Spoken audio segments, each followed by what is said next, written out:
আচ্ছা আগে আমার এটা কইলো তোর যেমন সে ওপেনিং এর দিন এত জিজ্ঞেস করলো যে নাফাইস আপু আসে নাই কেন, তুই কোনো অ্যান্সার দিস না, আমি কিন্তু দেখছি কে লেগস নাই কো উত্তর এখানে উত্তর আমি সেই জিনিস আমার রাগ ভাঙাইতে হইলে এরকম ভাবে 4000 টাকার বুকে আমার জিন্দেগিতে আমি লিলি কিনি নাই কখনো।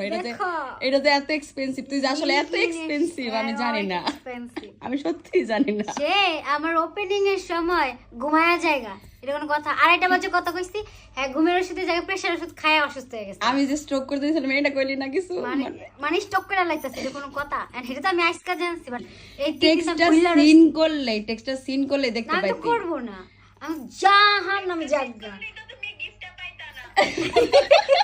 আখি কলে আমি যদি টেক্সট সিন করতাম তাহলে গিফটটা পেতাম। আমাদের আখি আবার কলে বসে না, তোর কাছে কিছুই না, আজকে তুই এত সুন্দর করে সাজবি, এই ফুলটা আজকে তোর জন্যই ছিল একদম। আমি আসলে সিরিয়াসলি আমি জাস্ট খালি মানে শুট করে ভাবছি যে লাইভ করব, আমি সব পেজে বইছি, কিছুক্ষণ পরে তুমি আই পড়ছো, মানে এটা আমার নসিবে ছিল। আর বিশ্বাস কর আমার লাইফের এটা মোমেন্ট হয়ে থাকবো, তুই যে দৌড়টা দিছো আমি বলতেছি কই লুকাম, কই চিপার জামান চিপা ভাই না আমারে দেখ কেমন দৌড়। কত সুন্দর করে লিখেছে তার নিজের হাতে। হ্যাঁ আমার বাঙ্গাচোরা হাতে লিখছি ভাই, তা সুন্দর হয়েছে।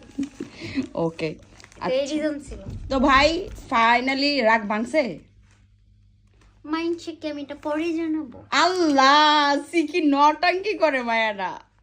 বাই।